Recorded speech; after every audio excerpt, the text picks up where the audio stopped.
The addiction that killed Judy Garland at 47 began when she was 10 years old. Before The Wizard of Oz, before Dorothy, before Over the Rainbow, a child being chemically managed by the adults who were supposed to protect her. By the end of this video, you will understand exactly what was happening behind the most beloved film in history and why the girl who sang about a place where troubles melt like lemon drops needed that place more desperately than any audience ever knew.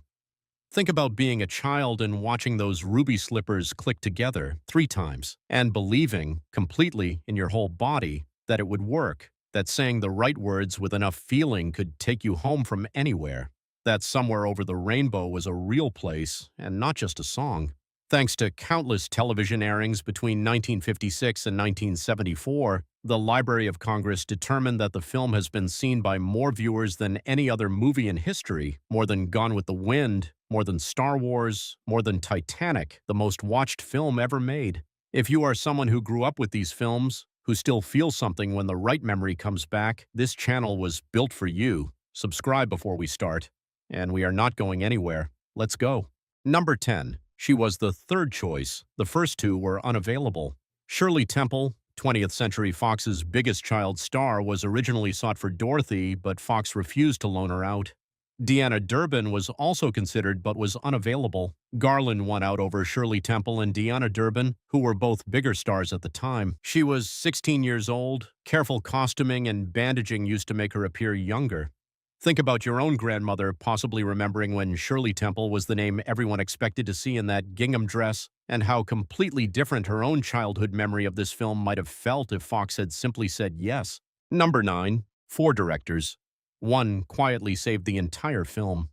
The original director dressed Judy Garland in a blonde wig, caked her in heavy makeup, and told her to play Dorothy like she was performing in a high school musical.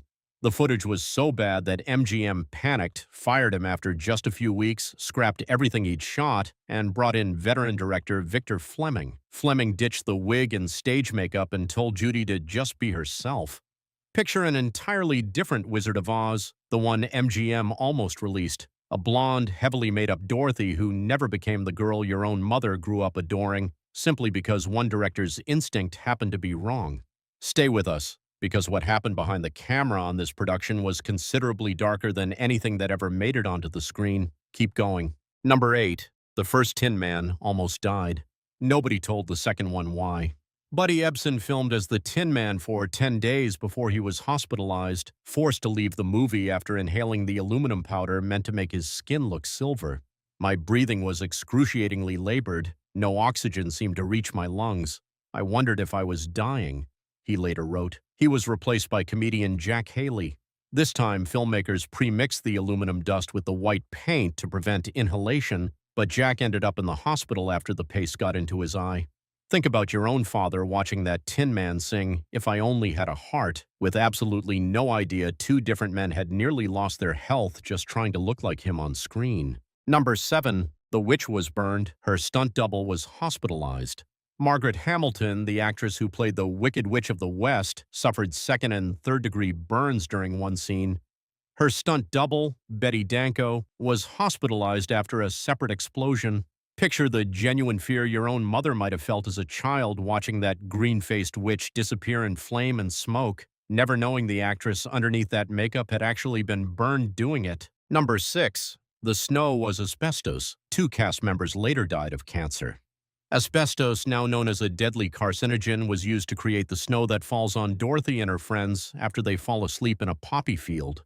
While no direct link was proven, Cowardly Lion Bert Lahr and Scarecrow Ray Bolger both died of cancer later on.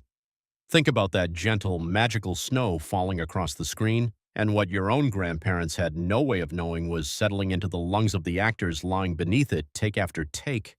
Before we keep going, quick question. Think about the first time the screen went from black and white to color. How old were you when that happened to you for the first time?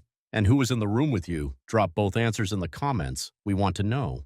Number 5. She was 16. They withheld her food. They fed her pills.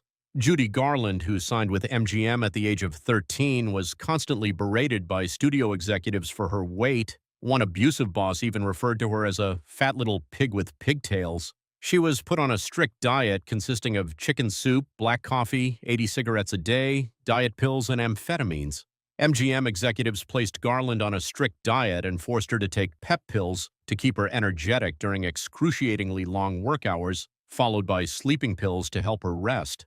This created a devastating cycle of substance dependency that plagued her until her early death. Think about your own mother possibly singing along to Over the Rainbow without ever knowing the girl singing it was a teenager being starved and drugged by the adults employing her. Number 4, Over the Rainbow almost didn't survive the final cut. Studio executives reviewed the cut and determined the song slowed the opening of the film. Producer Arthur Freed argued it was the best thing in the picture. The executives were unmoved. The song was cut. And then someone put it back. Picture an entire generation of families gathered around a television set every winter, none of that ritual ever existing at all, simply because a handful of studio executives once thought a girl singing about her dreams was bad pacing. Number 3, the ruby slippers were silver in the book. In L. Frank Baum's original 1900 novel, Dorothy's magical shoes were silver. The film changed them to ruby red specifically to show off the new Technicolor process. Think about every Halloween costume, every museum exhibit, every photograph your own family has ever taken in front of those shoes. None of it would exist in red if a studio hadn't wanted to show off a new piece of camera technology. Number 2, it failed at the box office. Television saved it. The film is among the most watched in history, but it didn't start that way. It first hit the big screen in 1939 and only became deeply ingrained in popular culture decades later thanks to countless television airings between 1956 and 1974. MGM re-released it in 1949, and it slowly built the audience that television would later make permanent. Think about your own parents possibly being among the very first generation to gather around a living room television set every year for this exact film, a ritual that began only because the movie initially struggled in theaters. Number 1, the rainbow she sang about, she never got there.